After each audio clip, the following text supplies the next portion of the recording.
So I think folks online no longer have any audio.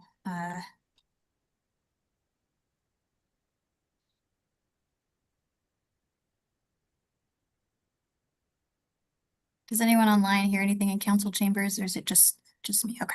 No, I also left audio. This is Aaron. I don't hear anything either. All right. There we go. Yes, we can hear you, Aaron. It is 1:01. Let's call the City of Bend Accessibility Advisory Committee, October 23rd, 2025, meeting to order. The City of Bend Accessibility Advisory Committee, COBAC, will conduct this hybrid meeting through Zoom and in person in chamber councils. Council. For an equitable experience, please announce your name before commenting. This helps blind and visually impaired know who is speaking. We will begin with roll call and encourage each person to provide a self-description. My name is Liz Woodfin. I am a blonde-haired, blue-eyed white woman. I use she, her pronouns. Oh, and I'm wearing a black shirt and a tweed jacket. This is Ian Isaacson, white male wearing a short sleeve white collared shirt and a buzzed tattoos on my right arm. This is Amanda Hamer in council chambers. I am wearing a green sweatshirt, reading glasses, and have graying brown shoulder length hair. This is John Halen. I am on the left of your screen in council chambers. I am wearing a black t-shirt. I'm white male with very, very short hair. Yeah. For those online? This is Aaron Rivers. I'm attending online. I use he, him pronouns. I have short, very short, dark gray hair, and I'm wearing a gray sweatshirt. This is Whitney Bennett. I use she, her pronouns. I'm attending online. I'm a white female. I have blonde hair, tied up. I'm wearing a gray sweater. This is Andrew Caruana. I'm attending online. I have brownish blonde hair, black or brown rectangle frame glasses, blue eyes. I'm wearing a brown shirt, and I have fair skin. This is Carl Burnett. He, him pronouns. I'm a white guy wearing glasses, a beard, black baseball cap, and navy blue button-down shirt. Hi, this is Stephanie Utzman, Haroon, and I am online. She, her pronouns. I'm a white female with long brown curly hair, and I wear glasses. Bob Townsend, Cascades East Transit Director online, tall white male, very bald, and a plum sweatshirt.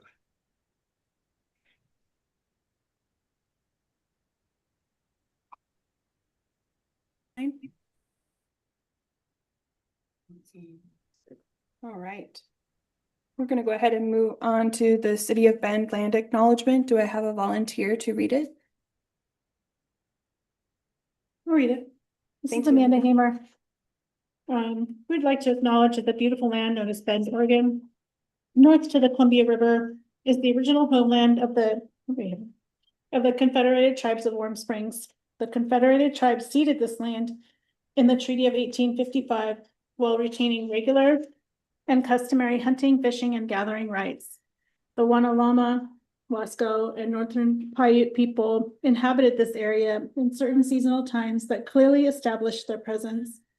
It is also important to note that the Klamath Trail ran north through this region to the Great Celilo Falls trading grounds. This trade route expanded the impact of commerce between tribal nations. We acknowledge and thank the original stewards of this land.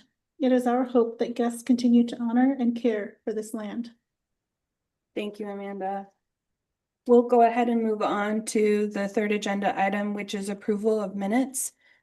We have 2 meeting minutes to approve. August 28th and September 25th of 2025. Are there any corrections to the August or September meeting minutes? Do I have a motion to approve both August and September minutes? This is Andrew speaking online. I'll motion to approve the minutes. I second that motion. This is John Halen. Thank you both, Andrew and John. All in favor? Aye. Aye. Aye. Motion carries. Thank you, Andrew and John. We are unanimously approved of minutes. We're going to move on to the city council update, and I'd like to introduce Councilor Ariel Mendez. Thank you for being here.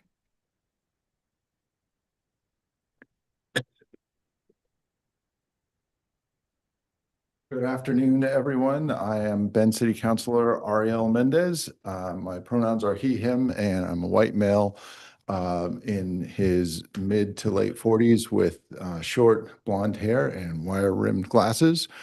A couple things to share with you. I wanted to follow up on the topic of equity that I shared with you last time.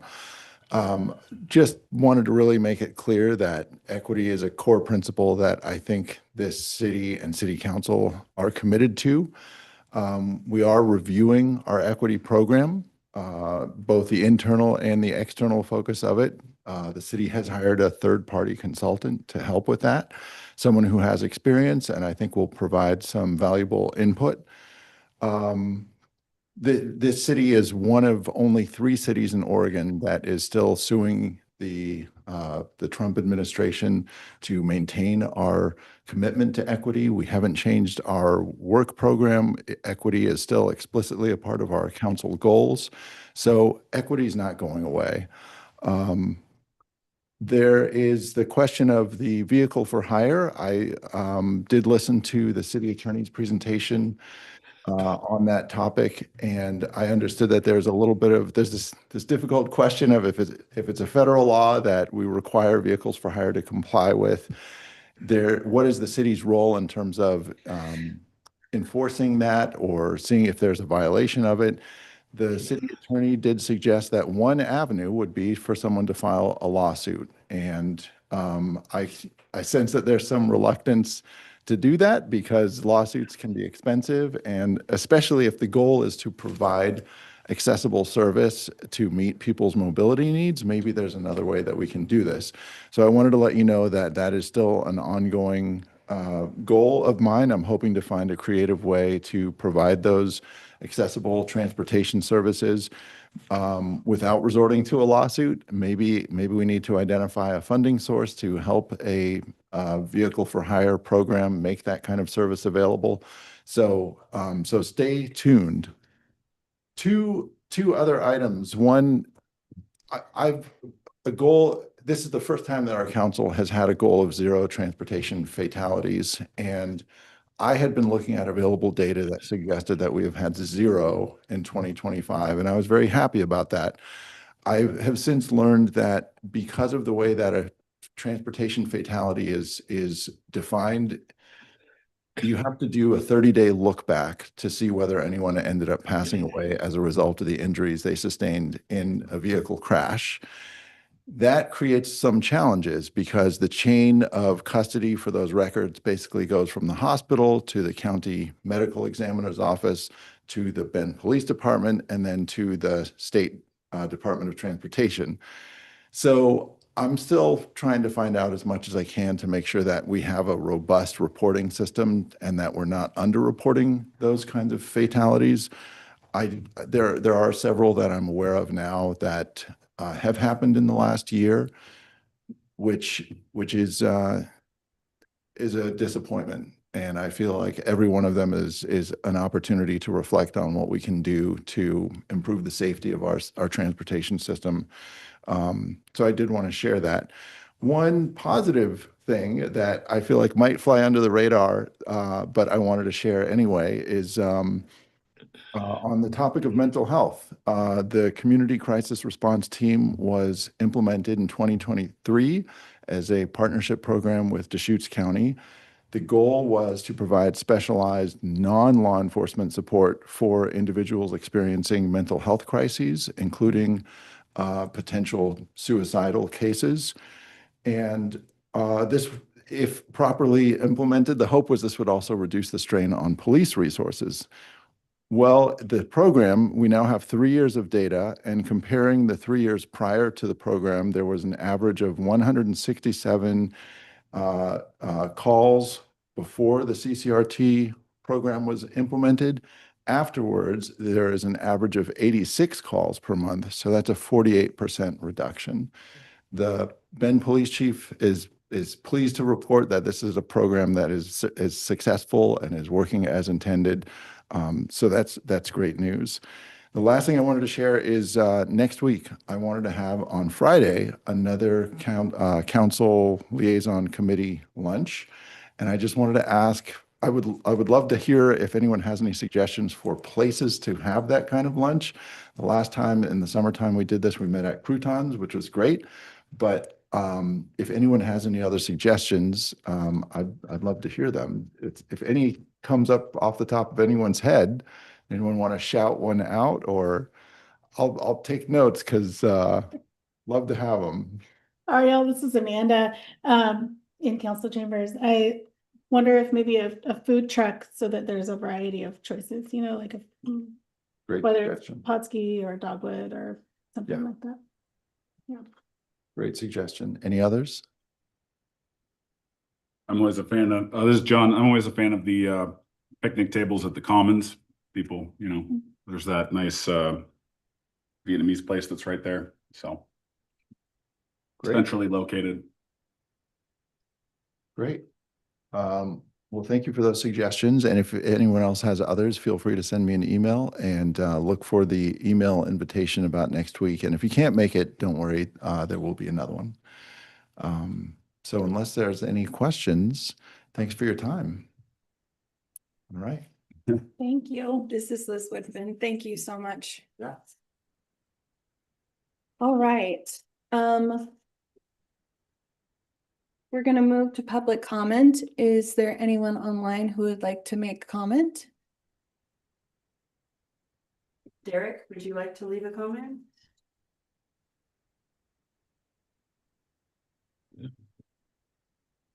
Oh, no, I'm good. Thanks. Thank you. Thanks for being here, Derek. Yep, thank you. All right. I would like to welcome Charlene Willis, who is here to speak with us about White Cane Safety Day and Blind Americans Equality Day Proclamation Review. Thank you so much, Charlene. Thank you. Can you hear me? We can hear you. Okay. Well, I have long been, I guess I should describe myself a little bit. I am a white female, about 78 years of age. I have short, it used to be brown hair. I believe it's now gray. And I am blind. I have been blind since birth, with very minimal light perception in one eye throughout much of my most of my childhood and some of my adulthood, and I'm now pretty much totally blind. And my pronouns are she and her. I guess I don't go with those much. Anyway, I've been advocating for equity, for all sorts of freedom, job placement, an end to discrimination for many, many years. I've been with several different organizations. And along the way, I have a couple times been involved with White Cane Safety Day, which is actually recognized on October 15th. And it was signed into law in the early 60s and recognized by Lyndon Johnson in 1964 as a national day to recognize white canes and guide dogs as useful tools for the blind and visually impaired to make their lives more independent and free of the necessity for sighted help. We have, to my knowledge, since I've been in Bend, we had not had any kind of recognition of that day, except years ago when a small group of us did try to set up a table in downtown Bend with brochures and other items about basically learning the use of the cane and why it is useful and so on. We had a few passersby come by and ask for help, but nothing really ever came of that. And fairly recently, I joined a group that is statewide in Oregon, but based in Portland, called the Pedestrian Safety Coalition. We have people from many parts of the state. Most of them are from Portland, but we have a peace officer from Salem. And because I am a member of a chapter of the American Council of the Blind that's based in Portland, I heard about this and was asked to join the Pedestrian Safety Coalition, which I did. They every year recognize White Cane Safety Day. They submit a proclamation to the governor of the state, and also I know that at least one has been submitted to Portland and one to Salem. And I decided to try to do the same thing here in Bend this year of my own, with the encouragement of pedestrian safety. Mainly because I've been involved here with a lot of the transportation issues and a lot of the construction stuff that's been going on. And I wanted people to become more aware of the difficulties that blind and visually impaired people have and how the white cane and or a guide dog can help them, especially with newer modes of getting around, such as roundabouts. Those of you on this call and in this place know my position on roundabouts. Anyway, I decided to try to have the city recognize White Cane Safety Day and Awareness Day, I call it. And so I submitted a proclamation to the mayor. She in turn passed it on to city council, and Councilwoman Gina Francosa took it over as a sponsor, and they printed up the proclamation that I had submitted. It was read at a city council meeting on the 1st of October. I was then asked to speak about it with Gina, and I did so, and we had our picture taken, and it was agreed then that it would be posted and talked about at the next city council meeting, not the work meeting, but the meeting on the 15th. And I don't know whether you'll be able to see this, but if you can, I'm holding the proclamation that they presented to me. And it basically is what I had written up, but they put it in this nice folder, and I was really quite pleased with it. I did nothing else about it. I didn't try to have a walk or anything like that. I figured this was a beginning because, as far as I know, it was the first proclamation that this city has issued. And I guess I'd like to talk a little bit about the white cane. People are familiar to some extent with guide dogs and how useful they are to the blind and visually impaired. And actually, in some instances, to multi-handicap folks or disabled folks. Some of them have been trained not only to guide, but to help pull a wheelchair. They are useful with the hearing impaired as well. They are specially trained for those things, but they're mainly their use has been mainly with visually impaired and blind folks. The white cane, well, the cane itself has been around for centuries. Blind people want to be able to move around. They don't want to trip over everything. And so they've used their walking sticks, their canes, whatever is to hand to help them in that capacity, to be independent, not have to rely on other people all the time to get around their environment. The cane was most walking sticks are different colors, or some of them are black, some are mahogany colored, but it was found in the early 20s and 30s that painting the cane white made it more visible to motorists and to other people, especially at night, but even in the daytime. And that's why your white cane, a white cane is associated with the blind and visually impaired. It is an identifier. It tells folks that the person using it has sight problems, can't see where he or she is going. It doesn't mean, however, that that person is helpless and needs help,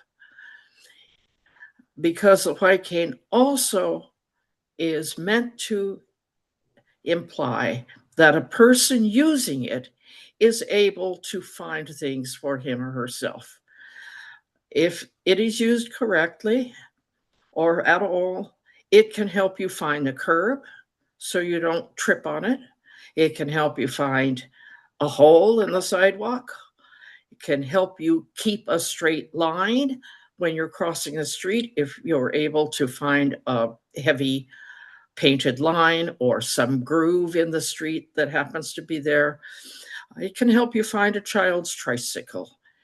Unfortunately, it can also help you find the legs of other people, and so you have to be careful, especially in crowded situations, that you don't trip someone up, especially if you're on a subway platform and everybody is running for the train and not looking at their feet. So it can cause an accident, but basically it is meant to help a blind or visually impaired person navigate the environment without resorting to asking for sighted help, or getting unwanted sighted help, and in a dignified manner. People who use a cane often move a little slower, but that's so that the cane tip will find the obstacle and they won't overrun the curb or trip or fall or go off course. There are people who use it, they consider it part of the family, part of themselves. I have known people who actually name their canes. One lady who was a very, very bright and independent person who traveled all over the world by herself using her cane, and she called her cane Oscar. So it's like people who name their cars or whatever. It becomes a part of you. We are not all of us comfortable using it because it still has a stigma, unfortunately, of implying that we are dependent, helpless, or beggars. But its main reason for existence is just the opposite of all of that. It is to help us navigate safely and independently. If you see a person using a white cane, do not assume that that person is helpless and needs your help. Allow that person to navigate in her way, because he or she has definitely learned how to navigate, or he wouldn't be out there.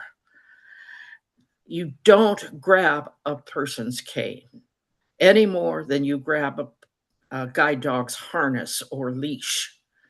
If you feel the person is in danger, and often people jump to that conclusion without any other reason except the time honored, if you will, tradition that people who are blind are helpless. If you do think a person needs help, ask them. Do not touch them. Do not grab the cane, but ask, may I help you? Or are you okay? Even then, a person could be startled.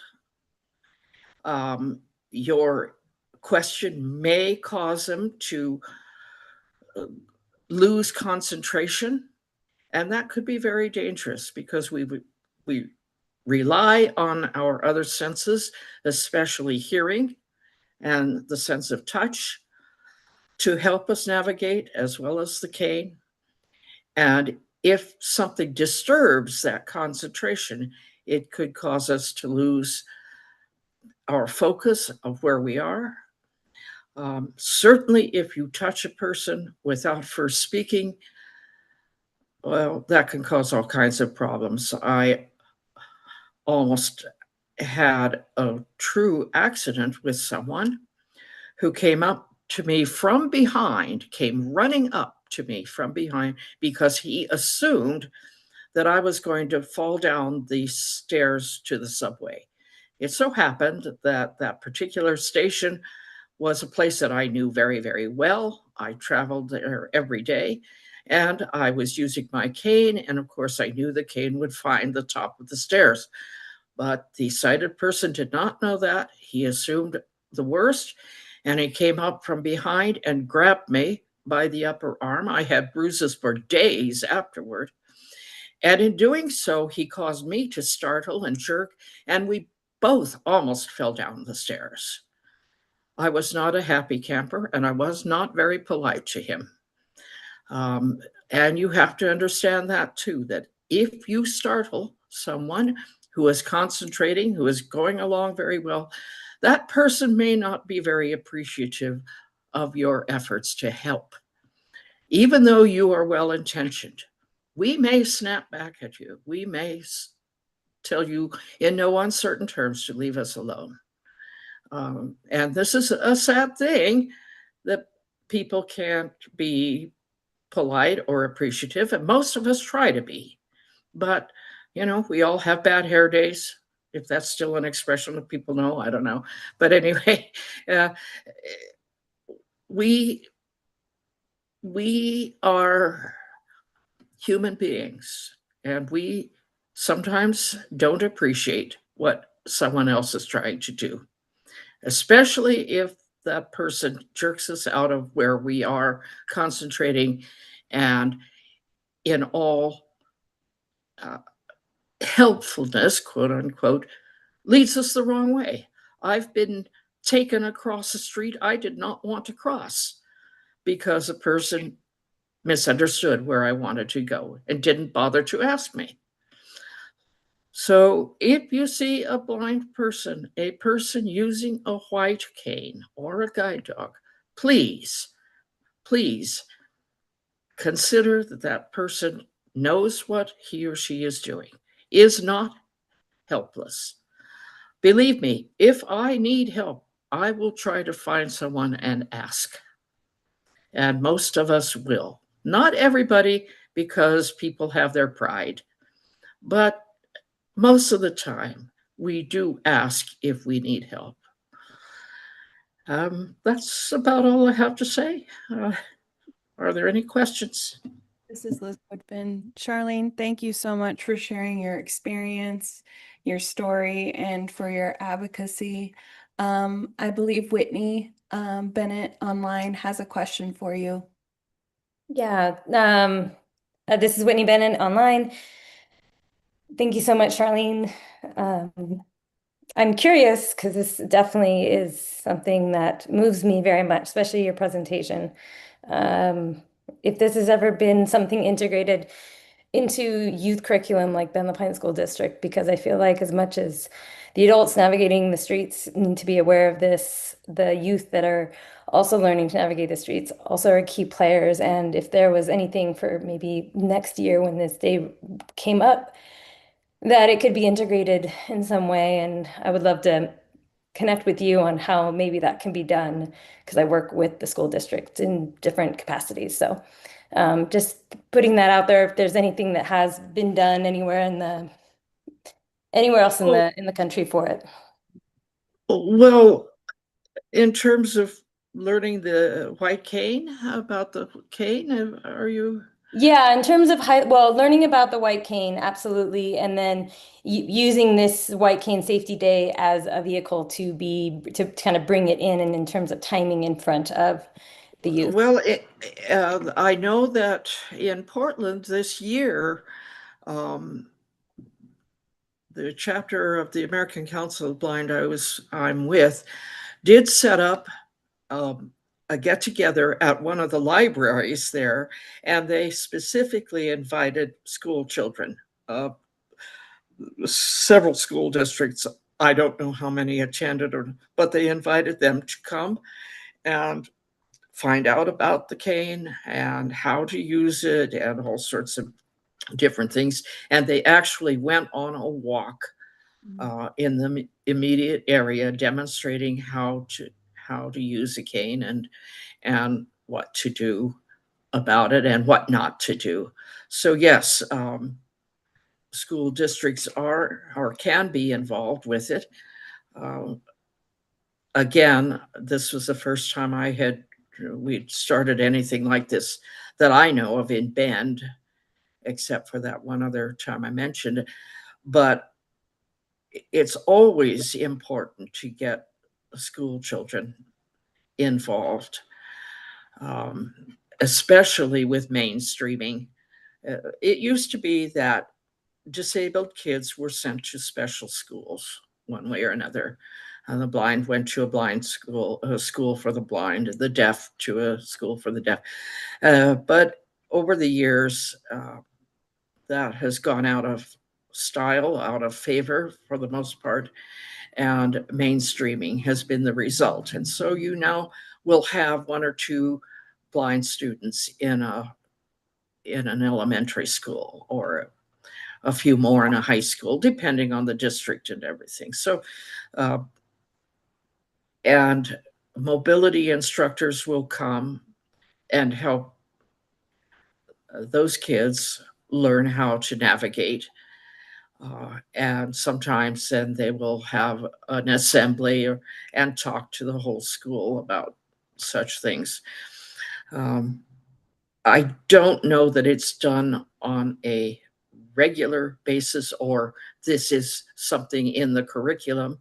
I do know that in the school my mother taught in, they did have a whole series on people like Helen Keller and Laura Bridgman, things like that, talking about how people can learn to be independent and so on. But it used to be that children were not necessarily taught the white cane because it was assumed that they were not going to be traveling alone necessarily. They were going to be on a school bus or whatever else.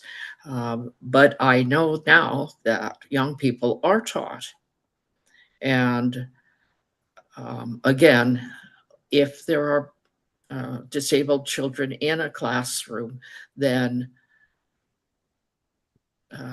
things are done but it varies by district Does that answer your question?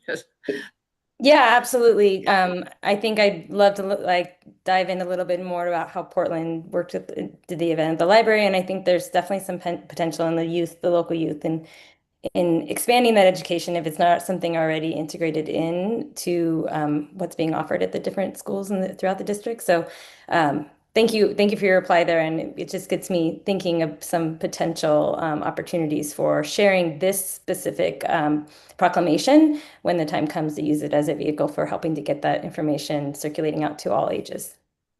Okay. Charlene, oh, John. Yeah, this is John Heelan. I have a question about, is there kind of in Bend, we have some stretches of sidewalk that are pretty barren as far as passersby that you could signal for help if you needed it. Is there kind of a signal or a sign that someone might be in need of help? Like just stopping where they're standing, or is there? Yeah, that would, depend on the individual.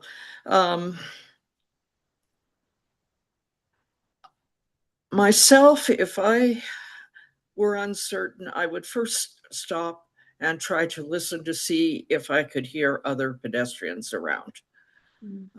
And then if I did, I would try to go up toward them and call out. If I didn't hear anybody, then I would try to use the cane in such a way as to orient myself to where I was and work from that way. Listen for traffic. There's all sorts of things you can do. There's no one specific sign though, and sometimes if you just stand still and look, well, blankly or hesitant, seem hesitant, people will come up to you.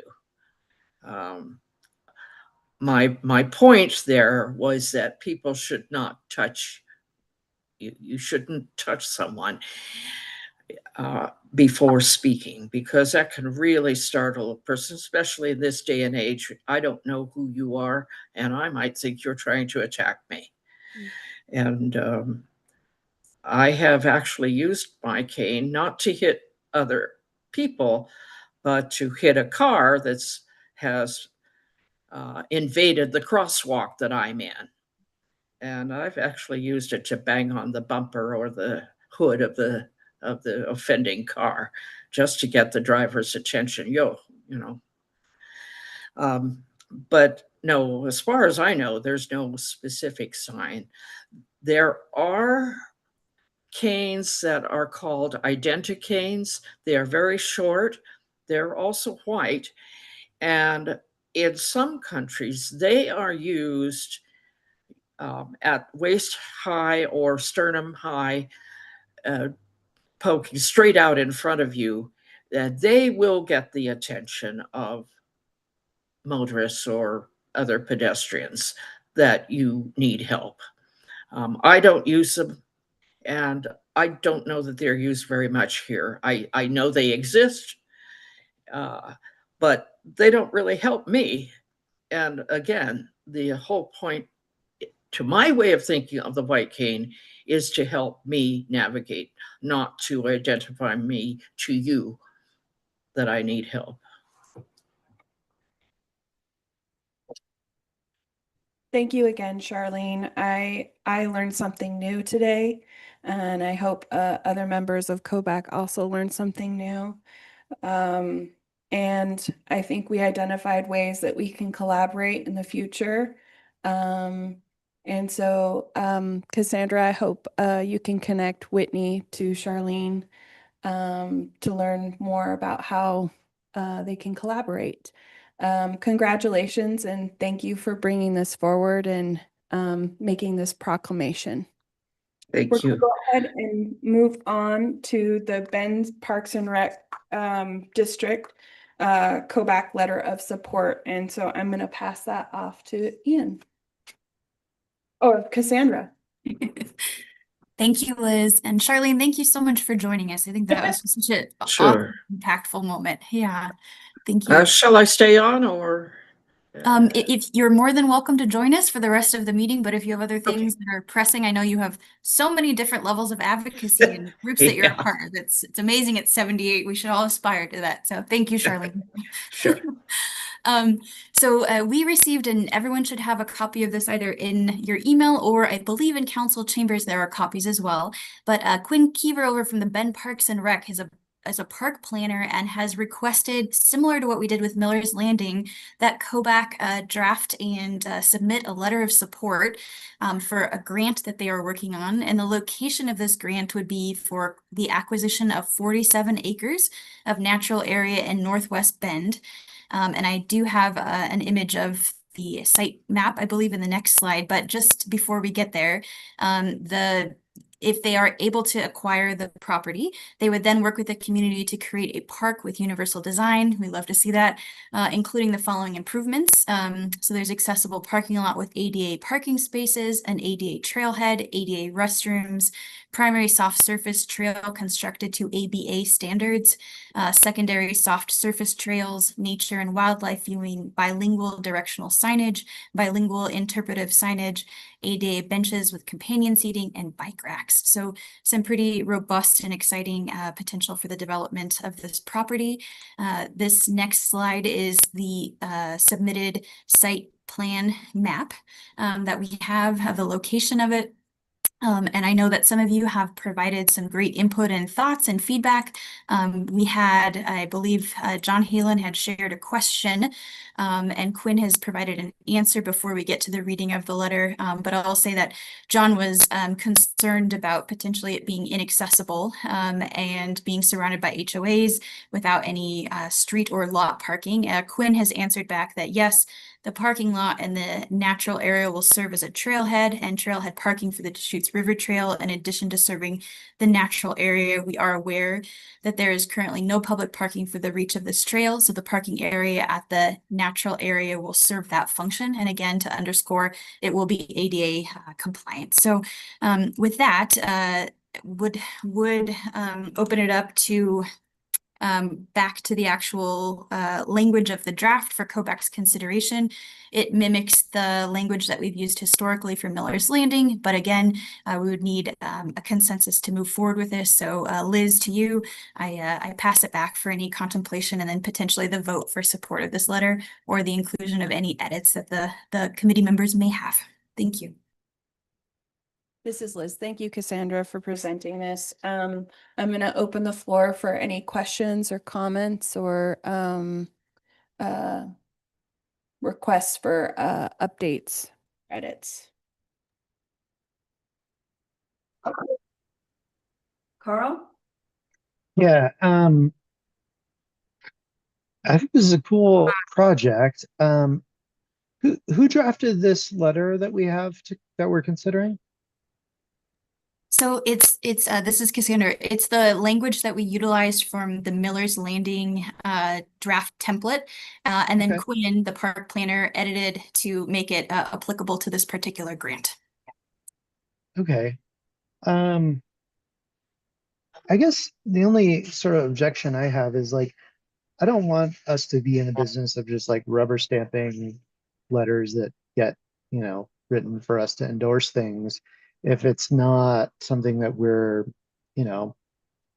really passionate about endorsing. I mean, everything in here is kind of vague. Like, I would think that if we want to send a letter of support to this, which I would be in favor of, that we should get more specific and like talk about what sort of particular accessibility features we would like to see included, or who we would like to see included in the planning, that kind of thing, rather than just like, yay, a new park. Andrew? Yeah, this is Andrew speaking online. I think I would second Carl's concern that in addition to potentially writing a letter, which I agree, I think would benefit from more specificity and customization, it would seem appropriate that if Kovac was endorsing a letter of support for a proposed new park, that Kovac would be either by having a member sit on committee as a liaison or some other way more actively involved in the planning process. So that way we're not just kind of writing a letter and then taking people's word for it and hoping that the accessibility stuff happens. Because I know even when it's well intentioned, sometimes these things can fall through the cracks.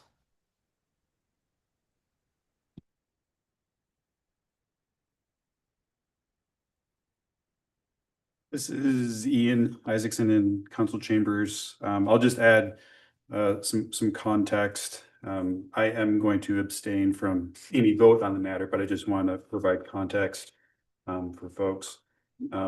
This particular grant application is for purchase of the property only, not development of the property.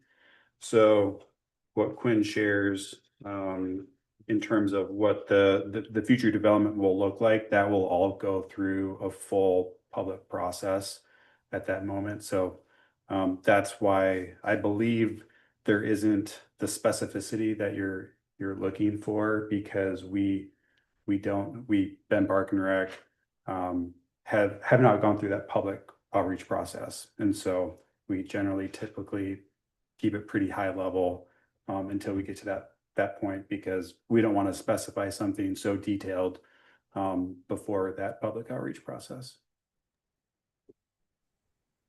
That makes sense. This is Carl again. Yeah, Ian, that makes sense, but respectfully, it also is not as detailed as we wish it would be, because we didn't write it. And I think I think if I wrote it, I would probably try to include something about supporting the project and the purchase of the land, as long as people with disabilities, or at least with experience in planning accessible recreation, are directly involved in the future development efforts. That and Parks and Rec does have a great track record about that. So it's not that I don't think that that will happen, but I think we should call that out, that this is an opportunity to build a facility that is accessible from the ground up, incorporating the kind of features that actual people with disabilities might want to use, in the same way that you guys did with Miller's Landing to such success. I think that's what I'd want to add. Oh, yeah, this is John Halen in council chambers. Just to clarify my questions about the parking in relations to this letter. If anyone has ever been on that trail, which it's really hard to get to, there's no real parking or any way to access that trail unless you illegally park in some HOA neighborhoods up on RB Butte. So it's effectively a private trail, publicly funded. So I am encouraged that BPRD is moving forward with the land purchase, or trying to move forward to be able to connect that so people could have access to it. But yeah, I kind of echo what Carl and Andrew are saying about specifics. I mean, connecting the Deschutes River Trail does open up access per se, but there's no real, I don't know, like there's no real meat, I guess. This is Liz Woodvin. Thank you, Andrew, Carl, and John, and Ian for contributing some feedback on this letter of support. Does anybody have any concrete recommendations on how we should move forward with this letter? This is Carl. Add language about inclusion of people with disabilities in the planning process. I'm sorry, Carl, I didn't hear you very well. Add language about inclusion of people with disabilities in the park planning process. Okay, Amanda? sorry, this is Amanda Hammering, Council Chambers. I wonder, I guess I'm just curious about like, this is just the purchase of the land. So there'll be further discussion and processes where we'll have input, yes, in the development of the land. And I guess I'm looking at Ian like he knows, but yeah, I guess. Do we need specifics at this point? Since it is just a matter of purchasing the land, which may or may not happen because this is a grant process. So I don't know if Parks and Rec needs us to be more specific so that there's a higher likelihood of accessing this grant, then that's great. Otherwise, and also I don't know, I thought we did write the original letter. Did we not do that? Yes. Yeah, so this is our wording. Or the original from, right?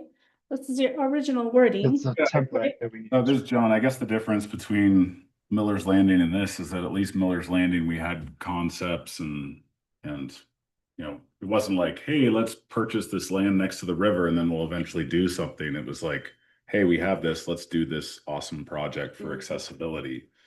I think they're just including us a little bit earlier in the process, right? So this is a grant to get the land, Right. not a grant to produce to develop the land, Right. right? Andrew? Yeah, this is Andrew speaking online. I think for me again, the real sticking point is just because this is so early in the process, effectively by having a letter of support, Kovac would be endorsing the purchase of the land only without firm commitments on the accessibility of the land because that would happen later, which I agree. I think Ben Parks and Rec does have a great track record with accessibility. I think I think the sticking point for me is that it really does feel outside of the scope of Kovac to jump in with a letter of support this early in the process without effective guarantees on how the land will ultimately be developed. And so I think for me, if this letter comes to a vote, I'm going to be a no vote on the letter just based on the principle, but certainly I would support Kovac as a committee regardless in whatever the group decides. This is Liz Woodfin. Cassandra, is the letter of support required for the grant application? Sorry, Liz, can you repeat that? Is it required? Yeah, is the letter of support a supporting document for the grant application? I believe it's just supplemental to indicate that Kovac would be in favor of the potential if they were awarded and successful on the acquisition of the land, that their intent would be to create the community with universal design, and those kinds of checkpoints that you see on there. But I don't know, and I definitely could go back with Quinn and check in to see if it's a requirement to have certain amount of grants, or maybe Ian knows, right? But I do think I'm hearing here that if folks are not comfortable with the language, which again is a hybrid between information that Kovac wrote originally and Quinn's edits, that potentially one or more Kovac members in this next month could edit the letter if there is interest sufficiently, or we could take it to a vote now. So it just really depends on Liz, pass to you for kind of feeling out how Kovac feels about doing that. Yeah, this is Liz. I'm getting the sense that we are not ready to sign off on this, and I would recommend that we push this topic to a later meeting and maybe get some buy-in from Kovac members to review it and consider the dialogue that's just taken place. This is Cassandra. Are there COBAC members, and specifically looking to Carl and Andrew, potentially John, who would be interested in kind of editing, or do you want more information? How best can we move forward or not, or contemplate further? I did not hear any kind of voicing of this kind of concern ahead of the meeting, so that's why I've submitted what I have to you all, but certainly want to make sure that it's reflective of the body since it is coming from COBAC. So please just let me know how best to support, and maybe that's edits, maybe it's a presentation formally from Quinn with a little bit more supplemental information. I can't speak to if they can guarantee that if they were successful in the acquisition, they'd be able to move forward with ensuring that COBAC is part of it, or someone is able to advocate. But based on kind of the sentiments of Miller's Landing and them always centering accessibility, I'm sure that would be in the same vein. So please let me know how I can best support. Andrew? Yeah, this is Andrew speaking. I think I would feel better about it if we had a presentation from Quinn, just with more specifics, just because I think if Kovac is being asked to write a letter, I think that more of a presence and more of an willingness to get buy-in from us from Quinn feels appropriate. And then I think just yeah, having an opportunity. I don't know, Carl, about your capacity, but just having an opportunity to review the finalized language before anything gets submitted, if we agree to that, just so that we can make sure that it feels like it's authentic language and not that there's anything wrong with templates, but I agree. I want to make sure that it feels like it's coming from Kovac. Yes, Carl. Yeah, I'm willing to sit down and work on language, and I agree that it'd be nice to hear from Quinn directly. Why? So I guess it's nice that he reached out to us to get our support. But if this is such an early stage of the process where we're just being asked to support the purchase, why Kovac? Why is that? Why is our support for it important? It'd be nice to hear more. This is Liz Woodfin. Cassandra, it sounds like we'd like to push this agenda item to a future meeting and invite Quinn to present more information before we move forward. That sounds great. I will invite Quinn to a future meeting. Thank you all so much. All right. We're going to go ahead and move on to the Kovac Work Plan 2026 Preliminary Workshop.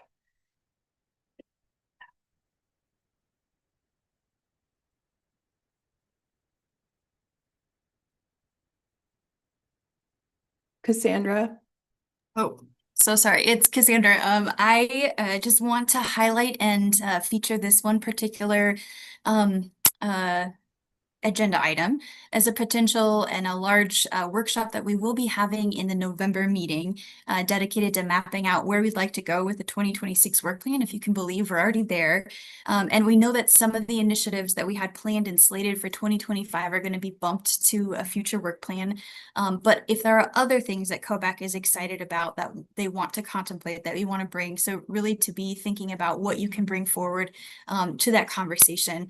And I think for time's sake, we don't have a lot today to discuss or dive into this, but if there are any initial kind of thoughts about that, I thought it'd be really important. And just to flag the timeline, so between October and the end of the year, we'll be working on a draft of the 2026 work plan, and then we will submit that work plan tentatively to Eric King, the city manager, for feedback and approval. And then January 2026, hopefully we will move forward with approval or any edits or thoughts or feedback that Eric may have. And with that in mind, here are some questions to get you ruminating on the next work plan. Do we want to keep the current format and the groups as they are? I know that there are not many meetings between subgroups and that we do a lot of the majority of our actual work within Kovac meetings, but the three main work areas or sections, if you will, were community engagement and Kovac representation. So how we showed up out in community, the events that we attended, the representation that we had. The second one was Kovac initiatives and advocacy. And then the third is transportation and infrastructure. So contemplate if that's what we would like to keep, other updates or changes that we can make, a reflection on what worked well, what didn't work well, what we'd like to see changed. I think those are all really good things to think about as we move forward to our next work plan. And at least from my perspective, I think that the work plans keep getting the scope is clear. Folks are doing great work, and the advocacy is happening. And so what do we want to achieve in 2026? We'll look forward to bringing all of your thoughts into that November meeting. And I believe that's everything. So Liz, back to you. Okay, great. Thank you so much for that review.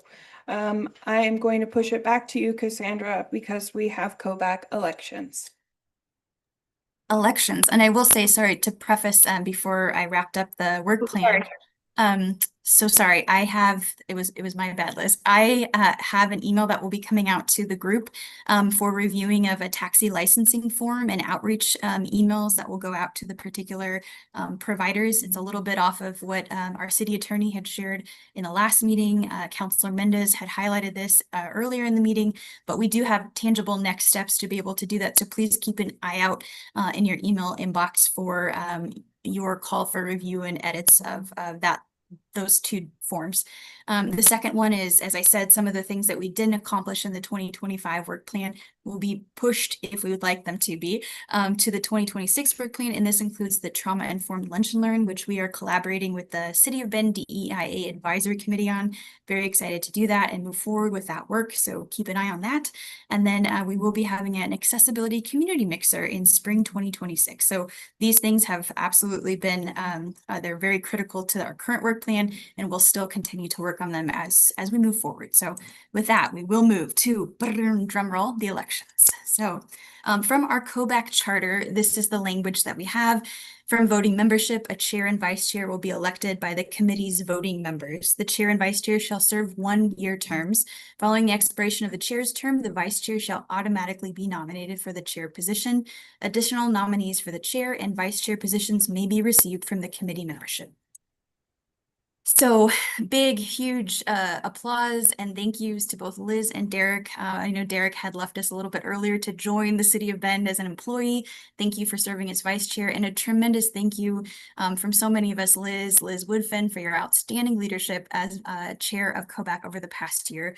We've so tremendously appreciated it and all that you have done for the committee.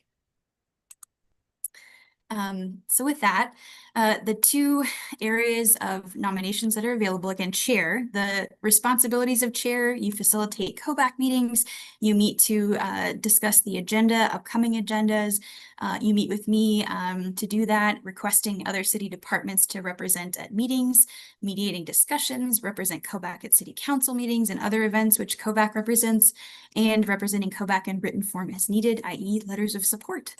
And the vice chair does all of that and supports the chair and fulfills the duties of the chair when the chair is either unavailable or conflicted from participation.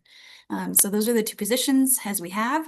And with that, I would open up the floor to all COBAC members. We always like to say that consent is important. And so if you're going to be nominating a different individual other than yourself, to ensure that they are comfortable with that nomination, if that's possible at this point. But I would call for all nominations of both chair and vice chair to be put on the floor ahead of the vote for both of the positions, in case we'll vote for chair first and then move to vice chair. But automatically, as a result of our COBAC charter, Liz Woodfin, by rules of charter, is automatically nominated for the position of vice chair. Any questions before we dive into the election process? Okay. Seeing none, open it up to the call for nominations from the City of Bend Accessibility Advisory Committee for positions of both chair and vice chair. This is John Halen. I'd like to nominate myself for chair of COBAC.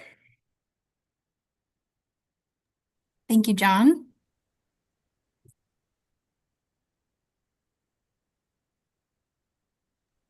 Any other nominations for either chair or vice chair? This is John Halen. I'd also like to nominate Carl Burnett for vice chair if he's interested. Thanks, John. This is Carl. I would do it if we don't have anyone else, but given that Liz is also nominated, I would support her for vice chair if she wants to do it. This is Liz Woodfin. Thank you. I would like to nominate Amanda Hamer for vice chair. I would support her too.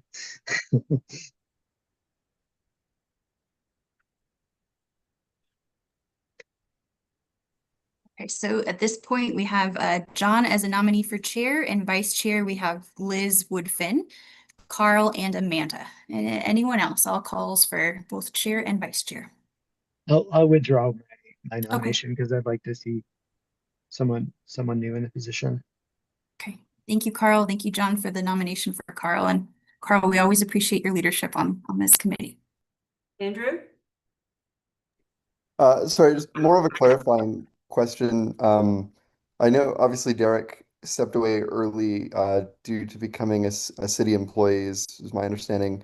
John, I know you're running for Deschutes County Commission. Is there any such overlap that would exist between county and Kovac, or is that separate?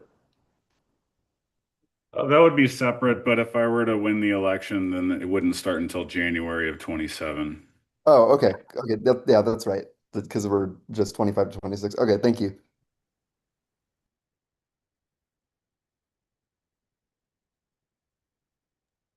Good question, Andrew. Any other nominations for either chair or vice chair?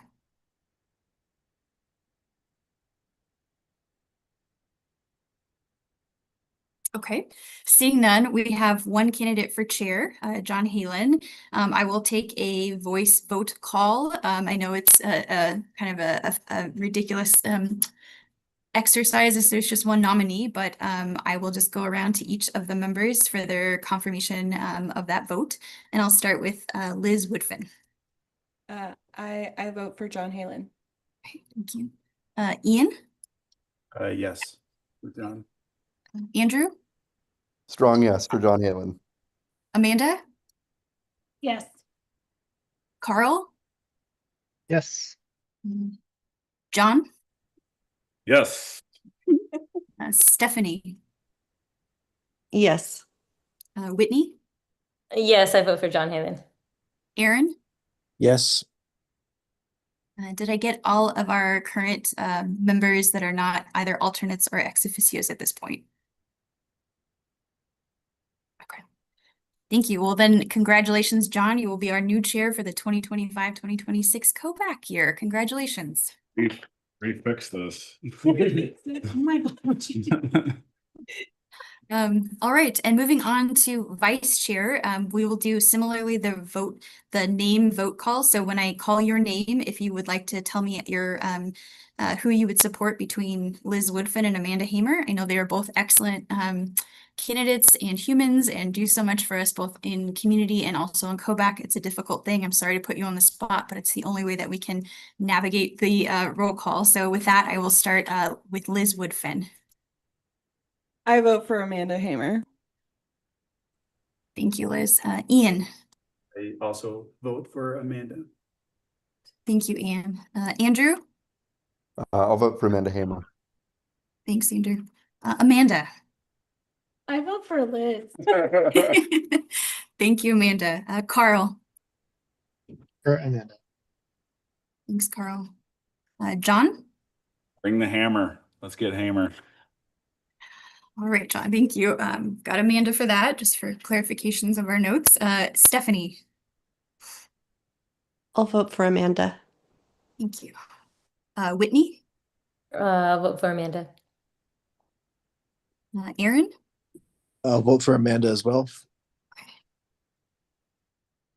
Thank you. Any other members that I've missed? All right, with that, congratulations to our new vice chair, Amanda Hamer, who will be joining John in leadership capacity for the upcoming 2025-2026 year. So congratulations to you both. And thank you, Liz and Derek, for your tremendous leadership over this past year. You've been both exceptional, and it's been a pleasure to work with you both. Thank you. It's been an honor, and I really appreciate it. And congratulations, you both. Congrats, you two. All right. We can move on to Kovac Roundtable. What we got?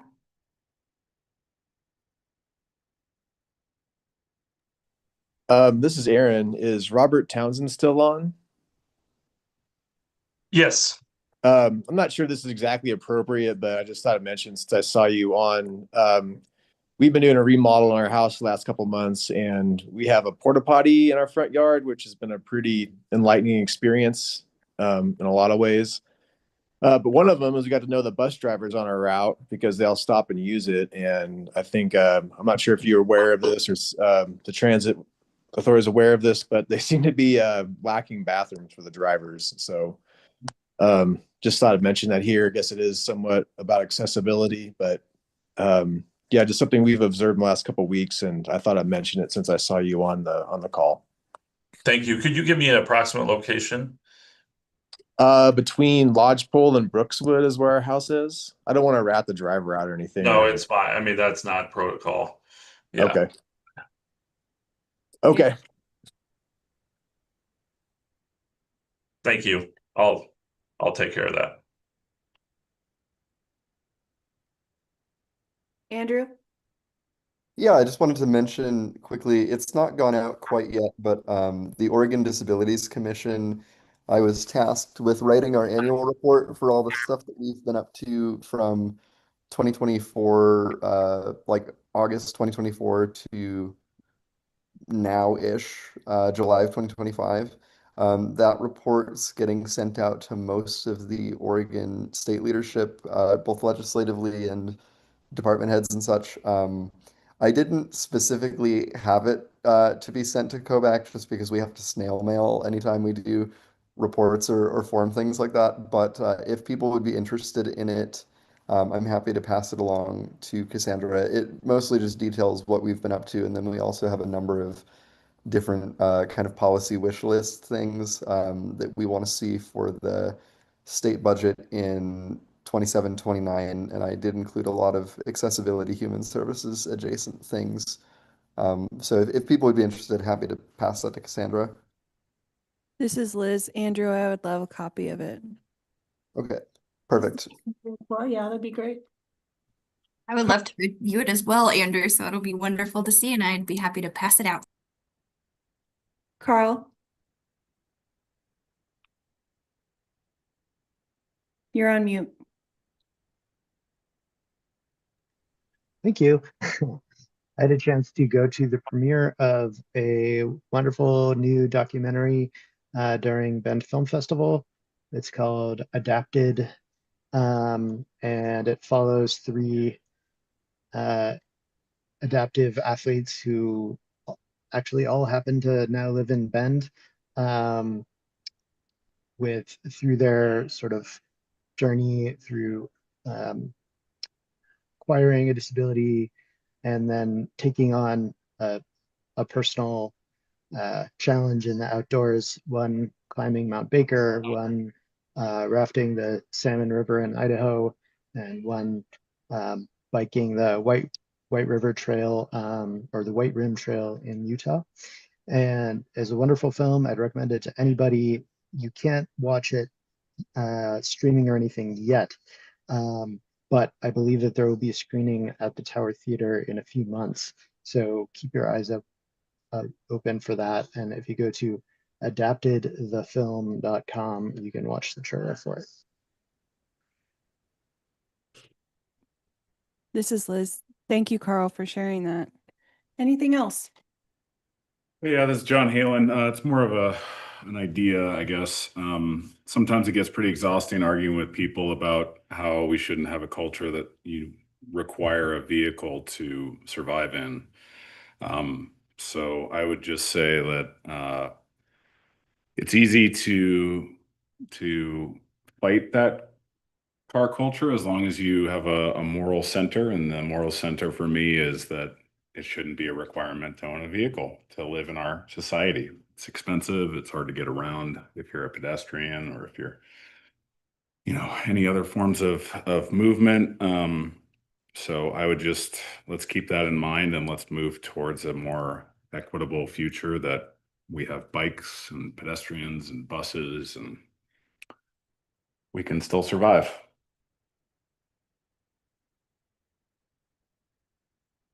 Okay. Andrew? Sorry, John's made me think of a question that I had for the group, particularly anyone who uses mobility aids. I don't know if anyone else has had this experience crossing the streets, particularly in roundabouts, using wheelchairs, but I notice that I have a really hard time because if people aren't using their blinkers when they're just going one turn through going in and then straight out, I can't tell if they're going to turn into the lane that I'm crossing, and they aren't usually paying attention to if I happen to be crossing the road. And so I'm wondering if there's any kind of like education or outreach that Koback might do on roundabout safety, just because I know going, back and forth from campus to the GRC, even on that flat path, there's a couple roundabouts and I've nearly gotten clipped a couple times just because people haven't signaled properly. Whitney? I can chime in here. Not specifically what Kovac does. One of the programs we run is Oregon Friendly Driver, and we try to educate people on all people crossing and what to expect. And I would love to, I think there's some potential for expanding that and how we offer it. We offer it all across the state, but as much as we can in the city. So it's something in there and that could be better. And we could always connect on that too, Andrew. This is John. Has there been any discussion about maybe signage and roundabouts that say, you can have like a dancing paper clip that says like, don't forget to signal when you exit the roundabout or something like that? This is Whitney online. I think there's been a lot of work educating, or there's been attempts at intersections to educate people walking and biking, but not so much, from education of the people driving through signage. And I would stand behind anything that was put forth by Kovac to do something of that nature. I love that idea. This is Liz. Also, to your point, Whitney, I have a newly permitted driver who's doing driver education. And one of the topics that we have dialogued very heavily in our home and in the car is when we're going in roundabouts and using our turn signal. I wish more adults did it, for sure. Okay, well, I think we need to wrap up the roundtable, unless there's like one last thing we'd like to share. Going once, going twice. And we've called that agenda item. I'm going to move on to the Accessibility and Equity Manager update. So take it away, Cassandra. Thank you, Liz. I would also just like to bring to the attention of the group something that's in the works just based on the conversation. Thank you, Andrew, for bringing that up just about roundabouts. Is our transportation and mobility team has been working with an associate to scope out a project about the creation of 3D model roundabouts, which will likely be in development in spring to summer of 2026 as a project. And that is for specifically, and they've been engaging with Charlene to some degree about how to safely for people with who are blind or have low vision to engage in roundabouts. And Charlene has shared with me in our last conversation some level of skepticism of it. And it's an idea about potentially how to include that. But John, to your point of signage, that's how to use it correctly for drivers, but also for individuals who are accessing and using roundabouts in different ways. So that's something that's brewing for up ahead. But I do think potentially we could move this to something for our work plan. So with that, I will dive into my updates. I know many of you have been following the news and looking at kind of the federal, in addition to Central Oregon Disability Services Network, the detrimental impact of the loss of federal grant funding to our local programming. On a national level, the Department of Education eliminated the positions of 121 people from the Office of Special Education and Rehabilitation Services who enforce IDEA, which is Individuals with Disabilities Education Act. and the law that facilitates accommodations for 7.5 million children with disabilities. So very concerning federal landscape, which is going to have tremendous impact locally, and that will be felt as well.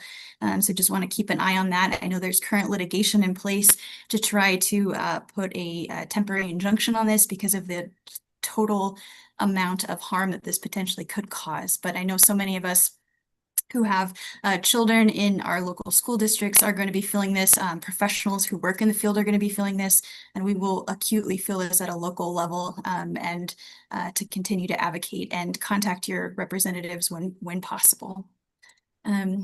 Which all education feeds into our ability to get jobs and be hired in places of employment. And so Charlene was talking about job placement and her work in ending discrimination in places. And we think about reasonable accommodations and so many of the ways that we try to ensure that individuals with disabilities are represented in our workplaces, that they are a percentage of the individuals in our workplaces, as October is National Disability Employment Awareness Month. Today actually is also the Disabled Women's Equal Pay Day, as it happens to be on October 23rd, 2025.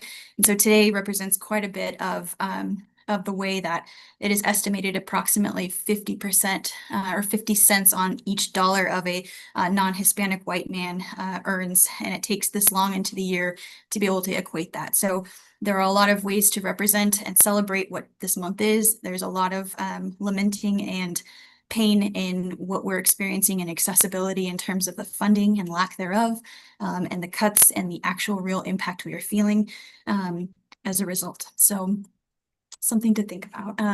I shared this out in an email. The Disability Rights Oregon is hosting listening sessions here in Bend this today and tomorrow. So I know none of you at this point are over at the East Bend Library between 1:30 and 3, but this evening they will be at the Element Bend Hotel from 6 to 7:30, and tomorrow 10 to 11:30 at the Element Bend Hotel as well. And the listening sessions are intended for individuals 18 plus who experience intellectual and/or developmental disabilities. So that's a great opportunity to be able to advocate and talk about what's working well and what areas we need more support in our communities across Oregon. And lastly, on a more positive and upbeat note, we want to again extend special congratulations to Kobach and Bend Park and Recreation District's Ian Isaacson, and all of Bend Park and Rec, all of those who worked on Miller's Landing, including former Kobach member Ashley Schaefer. They were awarded the 2025 Innovation Award for Miller's Landing at the Oregon Parks and Rec Association Annual Award. So huge congratulations to them on that. This QR code will take you to a short video of things you've seen, and I believe it stars partially our Ian Isaacson as well as Ashley Schaefer. So big congratulations to the both of you. Thank you for doing the work that you do and continue to advocate for accessibility in all places. So with that, Liz, I send it back to you. Bravo, Ian, bravo. Okay. Next item is agenda setting. This is Amanda, just really quick before that. Tomorrow's listening session, I'll be there in the morning to support anybody who needs support in self-advocacy. Thank you for doing that, Amanda. Yeah. At this point in time, we really need leadership and advocates, and thank you for being present. This is John. I'd like to possibly put on the agenda talking about our snow shoveling reward program and possible changes or adaptations to it that might work better for Kobach. Okay.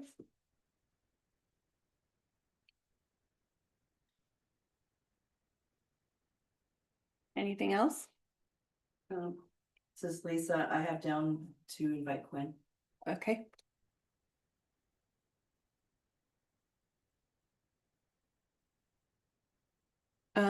I am going to reach out to Stacy Whitty, and I really like for her to present on the work that she's doing in our community out on Juniper Ridge.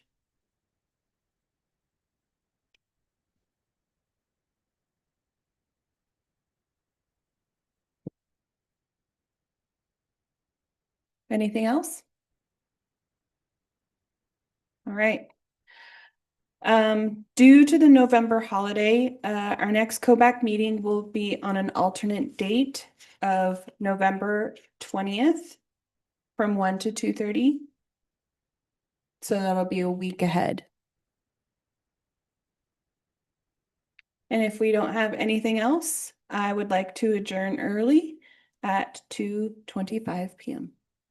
Thanks, everyone. Thank you. Thank you. Bye. Thank you. Bye.